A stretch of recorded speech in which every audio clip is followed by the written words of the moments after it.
অগ্নিগড়ৰ পৰা ওলাই আহোঁতেই সন্ধিয়া হ'বৰ হ'ল। তথাপিও আমি ভাবিলোঁ চিত্ৰলেখা উদ্যানত সোমাই যাওঁ। উষাৰ বান্ধৱী চিত্ৰলেখাৰ এখন উদ্যান আছে ইয়াতে, আৰু তেজপুৰৰ এটা বিশেষ পৰ্যটনস্থলী। আপোনালোকে আহিলে ইয়াত সোমাই যাব, আৰু বহুত বেছি ধুনীয়া হয় উদ্যানখন। মানুহজন বাৰু তেজপুৰলৈ আগতে এবাৰ আহিছে, আমিহে প্ৰথমবাৰ আহিছোঁ, সেইবাবে যিমানখিনি ঠাই পাৰোঁ আৰু চাই যাওঁ বুলি ভাবিছোঁ।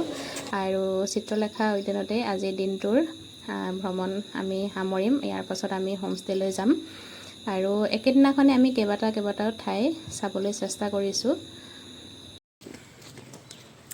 বৰ্তমান আমি আছোঁ তেজপুৰৰ চিত্ৰলেখা উদ্যানত। অগ্নিগড়ত সোমালোঁ, উষা অনিৰুদ্ধক আমি চাই আহিলোঁ। এতিয়া আমি আছোঁ চিত্ৰলেখা উদ্যানত। বহুত ডাঙৰ উদ্যানখন দেই, আৰু অগ্নিগড়ো বহুত ডাঙৰ।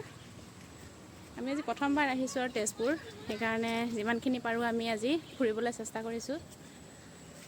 আকৌ ল'ৰা ডাঙৰ হ'লেহে হয়তো আহিব পাৰিম। আমি আকৌ আপোনালোকক এখন নতুন জিলা নহয়, নতুন এখন ৰাজ্যত কাইলৈ আপোনালোকক লগ পাম আমি।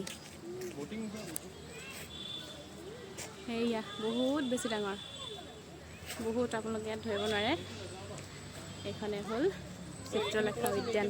এইফালে ব'টিং কৰি আছে, বহুত ধুনীয়া। আৰু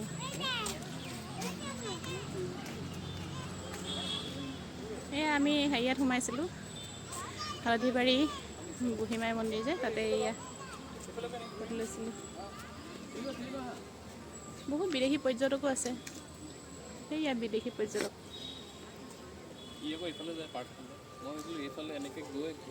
আমি সেইফালেদি বহুত ডাঙৰ পাৰ্ক এখন, একদম ঘূৰিবলৈ কেইবা ঘণ্টা লাগি যাব।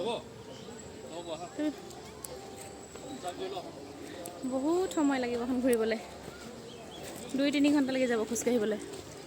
বহুত বেছি ডাঙৰ। অগ্নিগড়ত আমি অগ্নিগড়টো গোটেই মানে হেৰিটো ফুৰি আহিলোঁ। আৰু আছে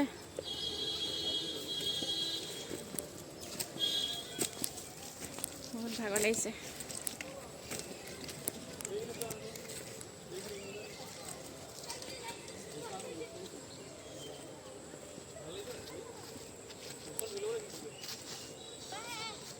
সেইখনলৈ বহুত দূৰ হ'ব নহয়।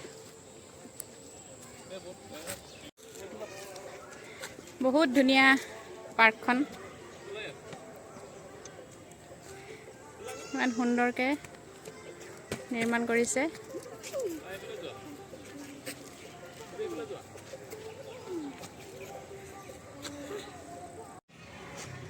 খেলি ভাল লাগিছেনে? ভাল লাগিছে। পাৰ্ক পালে একো নালাগে ন।